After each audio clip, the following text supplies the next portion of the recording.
Morning po. Morning po. Morning.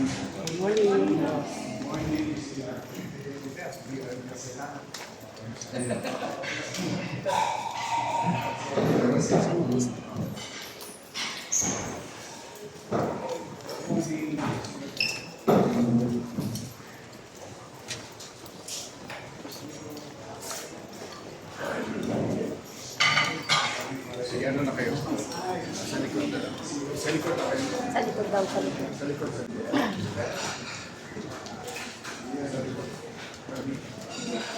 Sa likod kayo. Morning. Maganda tulugan niyo.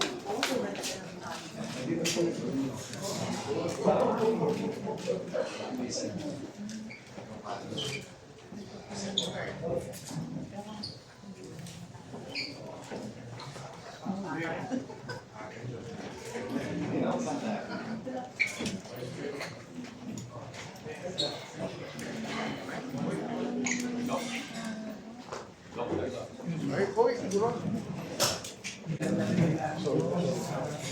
Kaya makita. Ito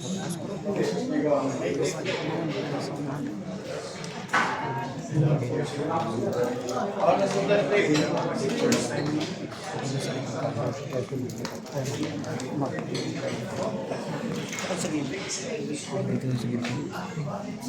Ito sa likod.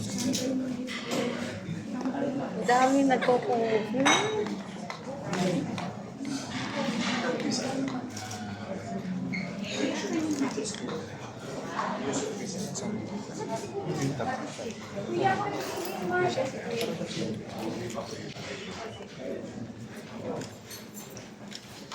Sana maganda tayo kayo para maraming.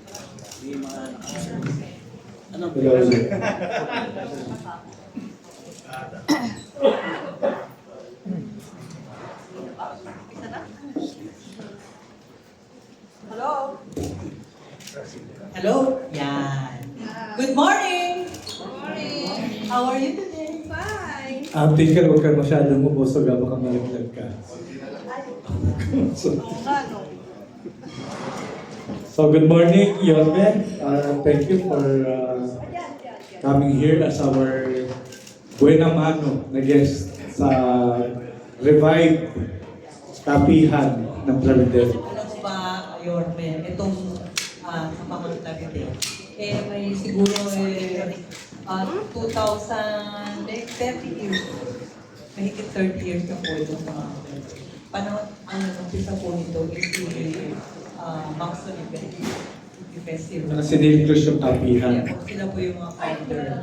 Di ba 1984 kayo nagsimula doon? Ano pa lang tayo ng Yorme? High school na ako nun. Elementary mo nun. 1984 na umpisa ko sa mga the likes of si Max Oliven, si Neil Cruz, Junic Pan, Kani Yambot, ang farmer.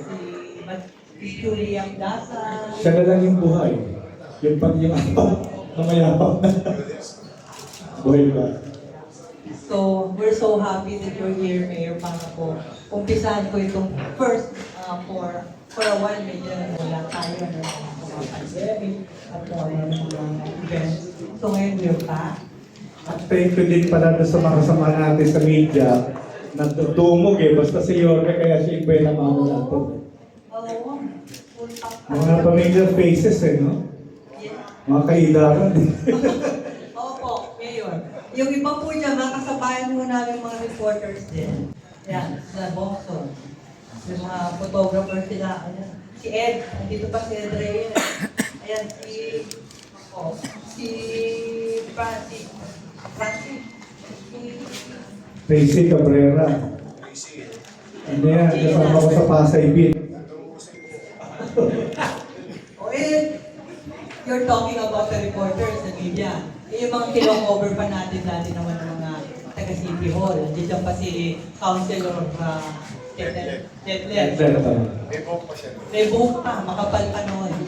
Ngayon, Pero magaling pa rin sa golf.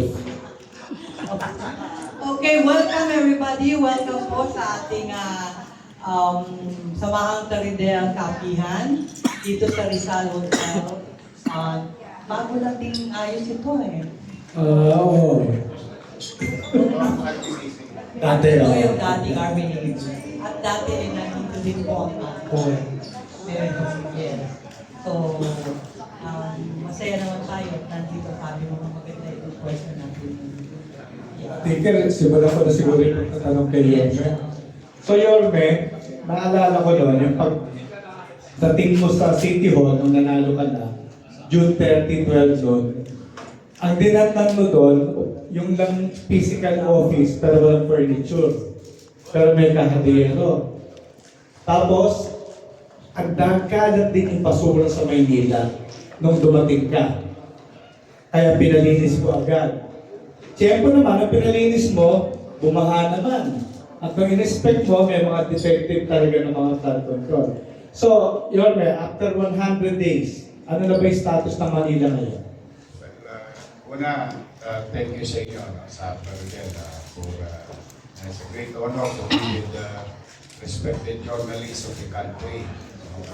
Maraming salamat sa inyo. Well, with regard to your question, totoo yun. Lungkot ako.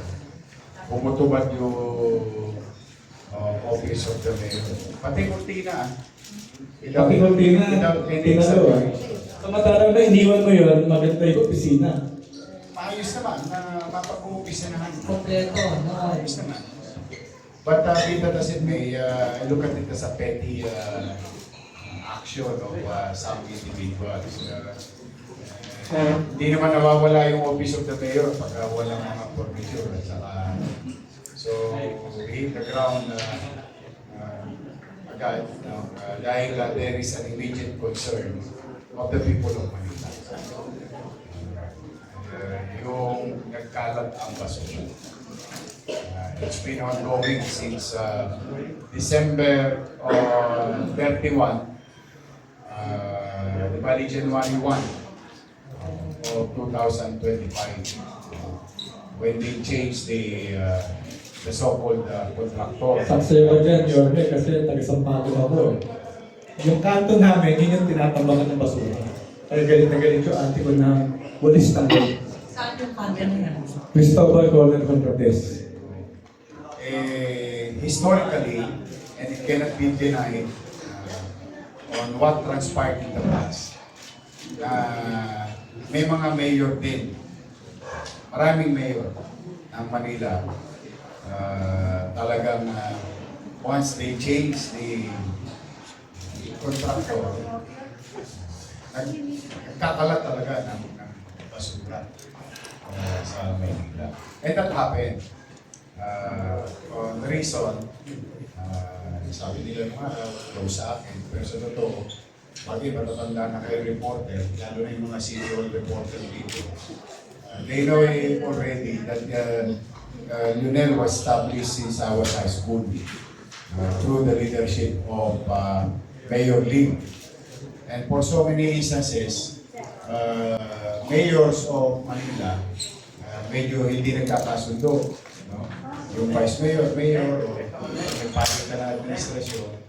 But in fairness to Mayor Lim and Mayor Atienza, they opted not to change the stage because nobody understand the geography, the habit of the city and its people with regard to management of garbage. Kasi pamilyar na. Madalas kasi yan, pinag-iisipan ng masama. Pero kahit na nagkatalo-talo si Mayor Lim at Mayor Atienza, ayaw nilang palitan niya. And the same thing happened sa isa pang mayor, ang pinalitan nila, sumabog din ng basura sa Manila. And this one. So there is really a garbage crisis. Mano ba, pag-upo ko, a few days before, nakakatanggap na ako ng sulat. Sumuko yung parang nilang contractor. On the same reason kung bakit umayaw ang Lunel.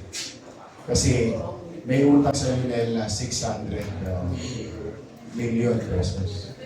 Yung nakaraang reason. Yun yung nakakapagtaka dun eh, ba't nagkakautang? Eh, budgeted yan, di ba ba Mayor? May budget yan.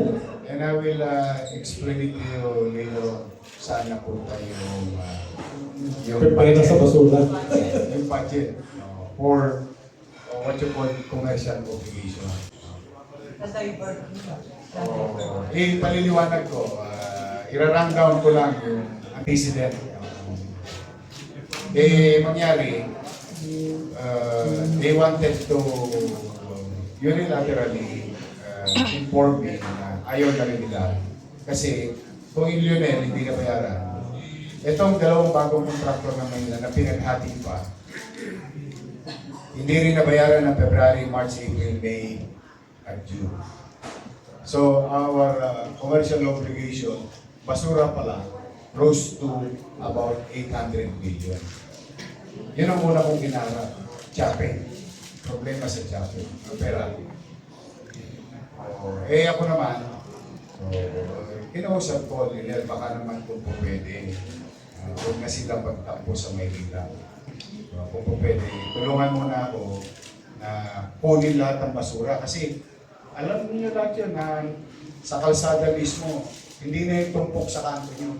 Naging bundok ng basura na. It's really pestering the community. Sa Manila kasi ang basura nagiging political issue. At saka wet garbage tayo.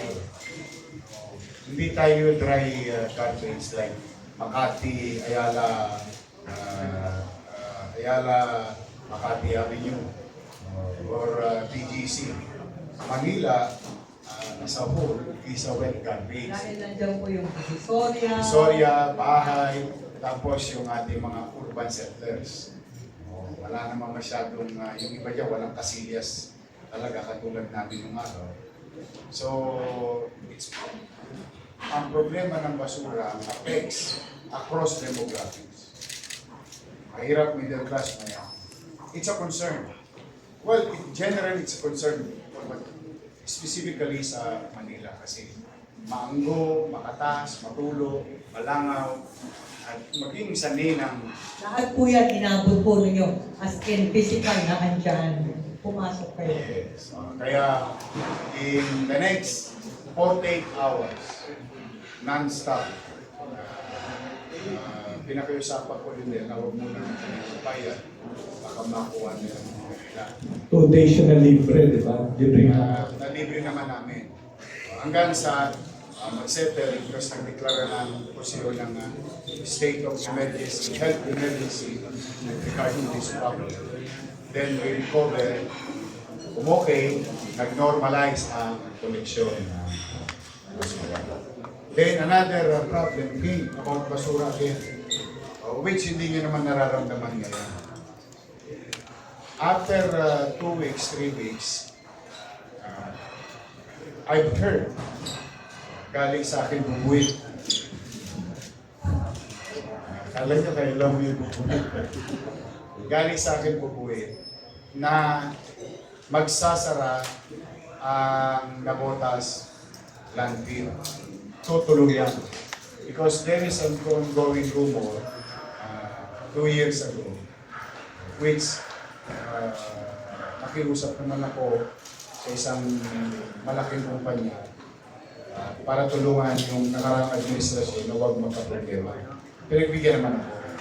But no attempts were made to develop the processing of handling. So true enough, umulit yung chismis na isasara yung so may kinausap ako ahensya ng gobyerno, national government, kinumpirma ko sa kanya. Sabi niya, tutuluyan. So, hindi pa alam ng publiko, your city government build our own transfer station in 2 weeks. Literal to, Nasaan po yan? nasa Pitas sa atin. And the logic is to acquire more logistical truck or bigger trucks. So that if we are going to be directed by MMDA to go to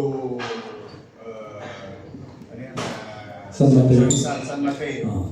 Kasi it is MMDA's directive.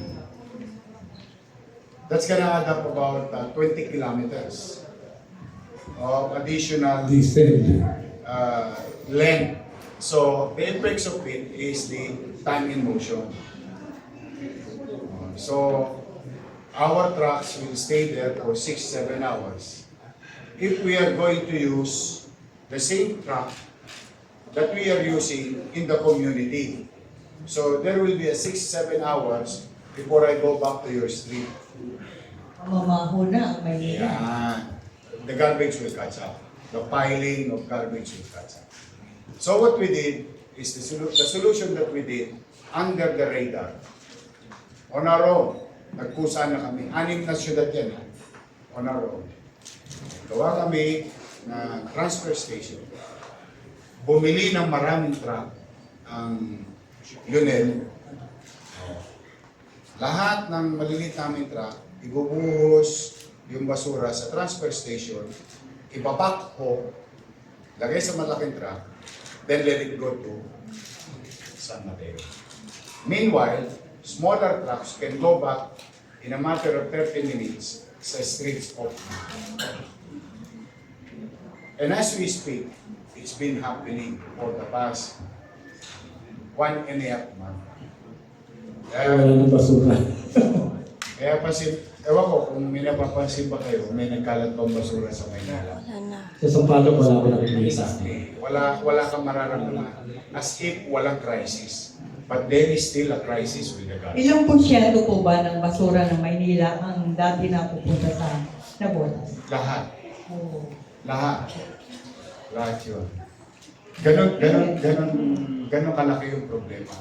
But with too many problems, we don't want to scare the people. I just wanted to, do our job. And in fairness naman sa mga taga Maynila, pag inaabisuhan ko, halimbawa, may bagyo, may ulan. Sabi ko, steady nyo lang sa home yung mga basura ninyo. Pasisiguraduhin ko, pararatingin ko yung truck pagbuka. Tama yan, Joey. Kasi may tendency pagbaha. Pinapaano yung basura sa mga. Pinapaano nila.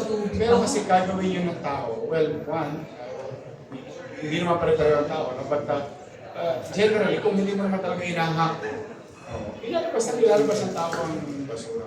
But so far, I'm happy the people of Manila have not experienced yet this type of challenges sa tungkol sa basura. Tapos, okay na, basura na.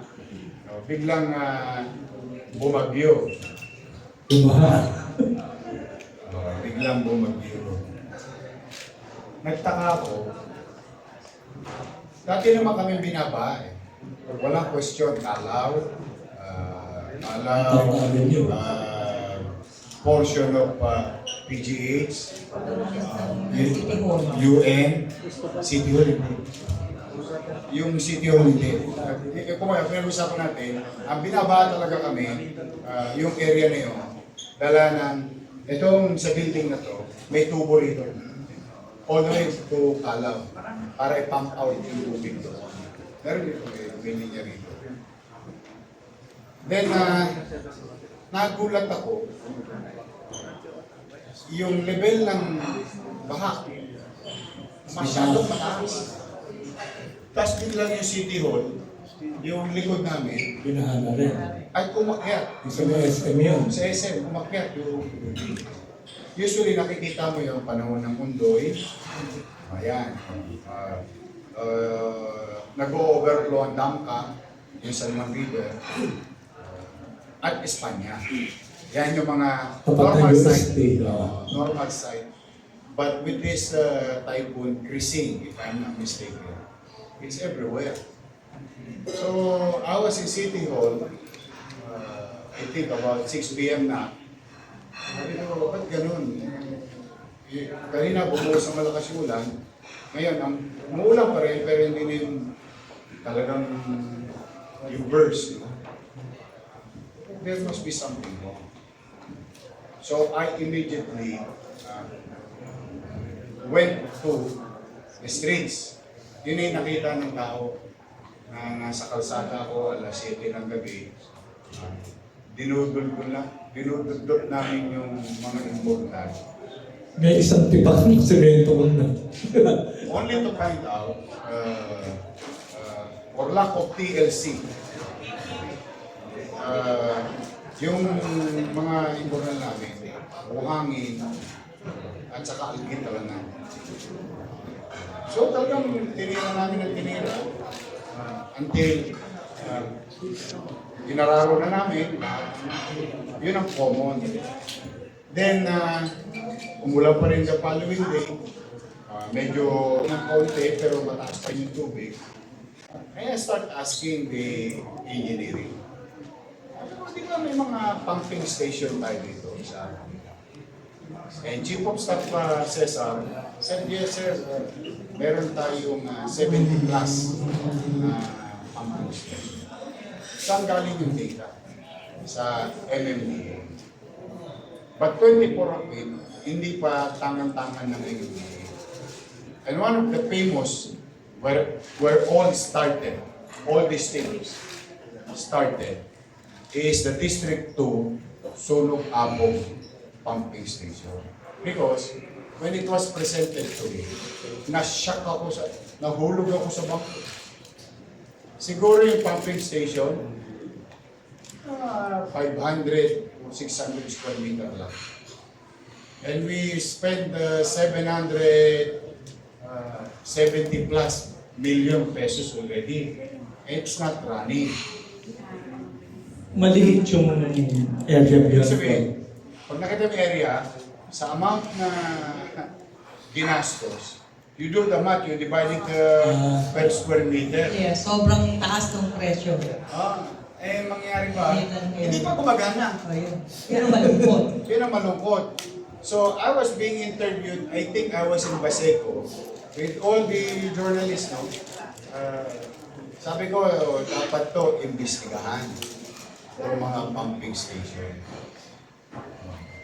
At mukhang, ano naman, yung 2 days after, nag-ikot na si Presidente.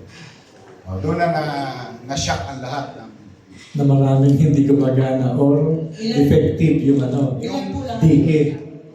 Ilang pumping hindi, yung sa Bulacan, nagpunta sila mga nasaktan. Nakakalungkot lang, huwag naman sana lobbying ito. Kasi it's not only Manila. It's going to happen in entire metro. Yung yung Marikina Fault. So meron po tayong ginagawa na regular po na inspection sa mga Regular usahin po natin. Kaya nga, sinasabi ko, kung ina-apply ko sa iyo yung inspection, ina-apply ko sa iyo yung permit, bakit yung mga big time na kaibigan ng congressman na contractor hindi pwede? The sauce for the gander will be the sauce for the goose. That's why, ako naman, ipinagpapasalamat ko na tinugunan nila yung aming sulat o statement o SOA assessment o statement of account. 160 million. Ang tansya namin mga 220. O baka may 60 pa.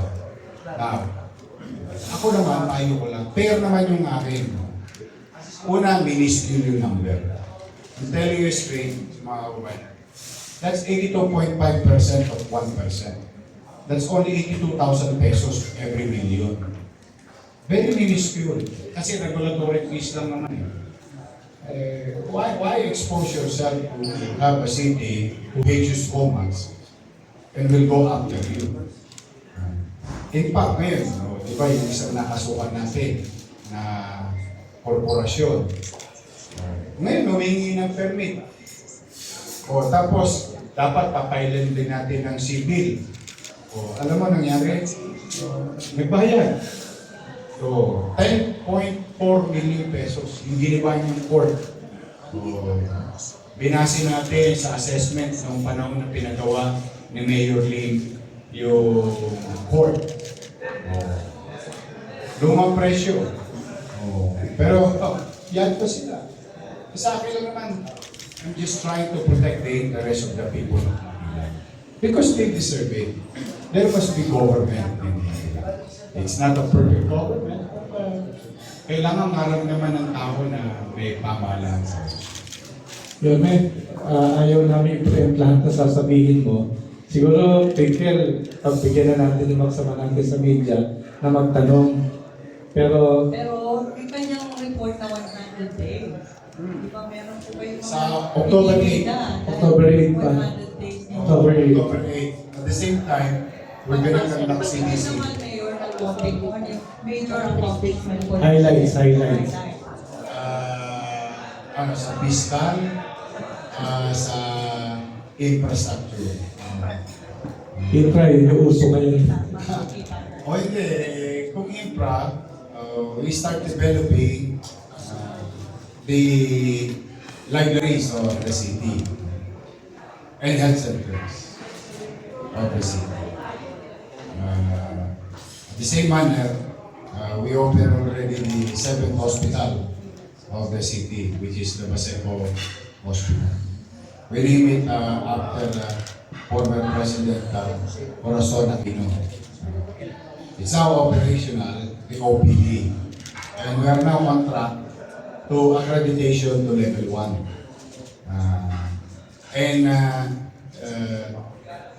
This week, the PS or creation of office for that hospital is on their way to the Sangguniang Pangluso. So we are on track.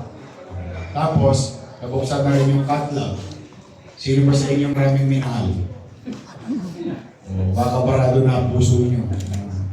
Sa Maynila, may angiogram. Hospital ng Manila, no? Okay, this machine was bought during my first term. Opo. Maraming mga machine yan, iba-ibang mga MRI machine, CT scan machine, Dialysis. 4D, dialysis, yung mammogram, and all those things. Ito natulog to, tatulog daw hindi. Hindi ginamit. Buti hindi naman po nagka-diferensya dahil naka-stock up na to. Kailangan ng itono. Nung gagamitin, yung pina-implement ko, thanks to our cardiovascular interventionist.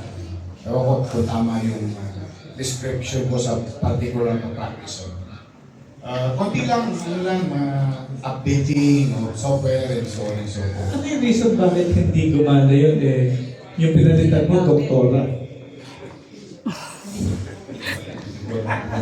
That I cannot Ganda-ganda sana na servisyo sa ating mga kababayan. You know how much angiogram? Libre, so libre yan. 50 to 80,000. Depende ko sa Opo. angiogram alone na. Iba pa yung angioplasty kasi. O ba yun? Alam mo, sa Manila, TY.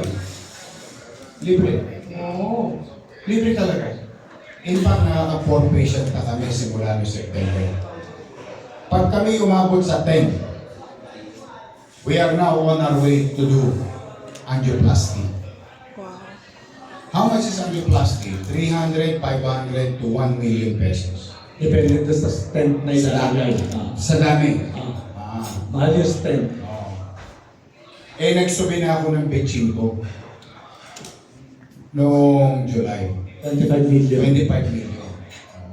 Para sa tustusin, pambili ng barbula or stent. In future use. Tinabi ko na kasi buhay, yung atake kasi sa puso is it's a deadly thing. No? You'll never know. Sabi ko nga, may nag-uusap-usap kami sa airport.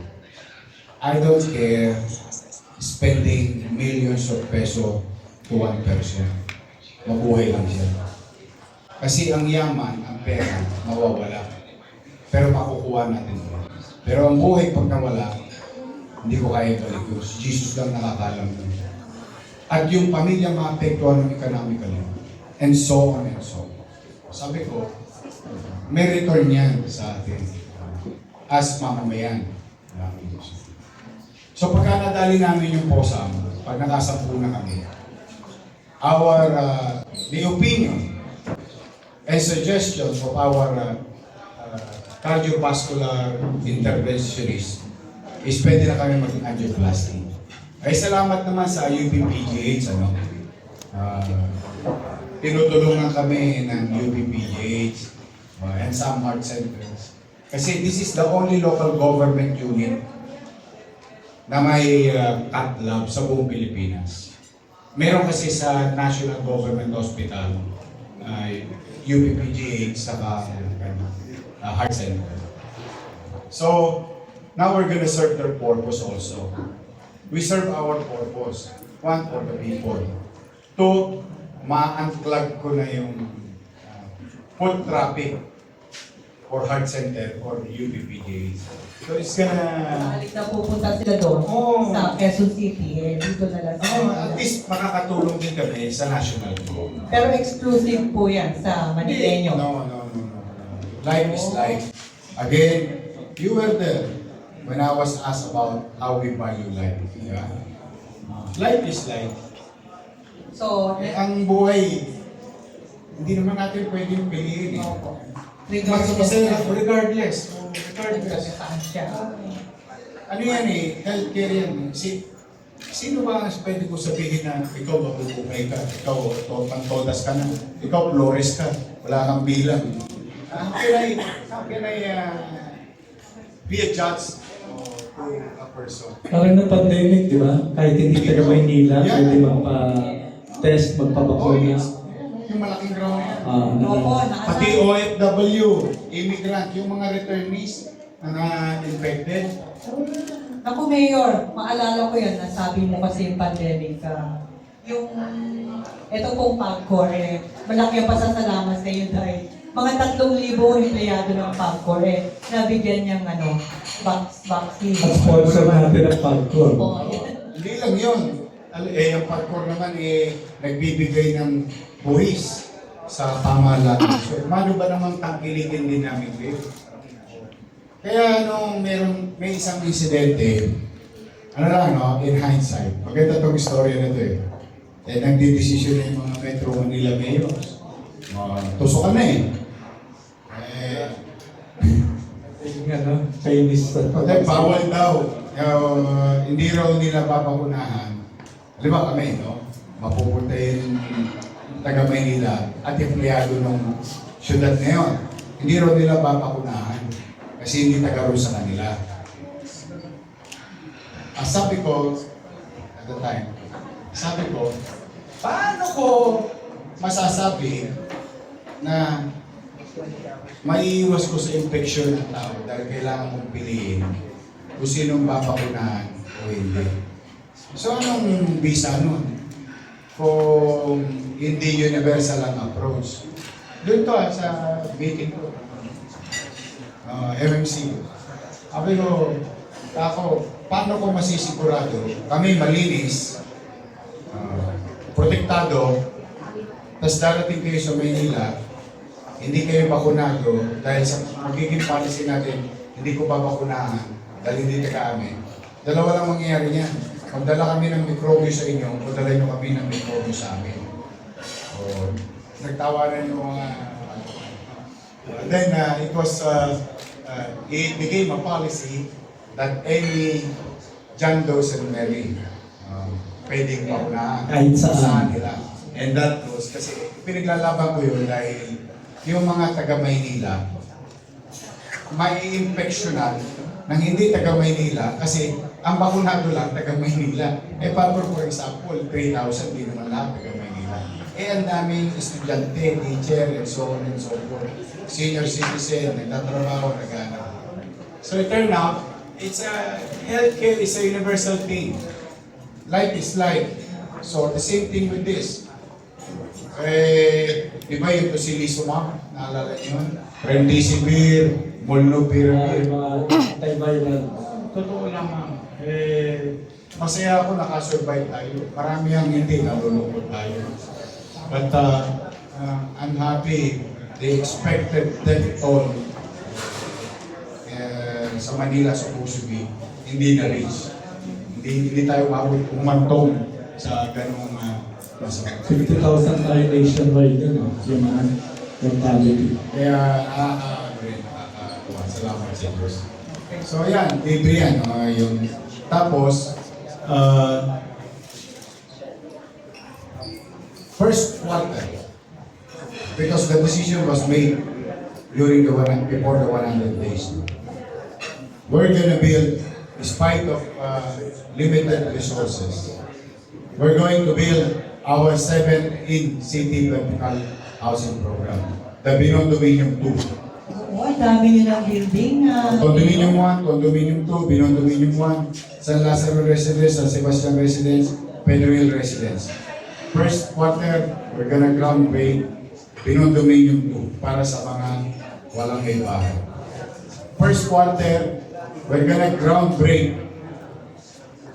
Matagal ko ng pangarap ko. At na-share ko rin naman ito sa kanila. Nakakapanginayang lang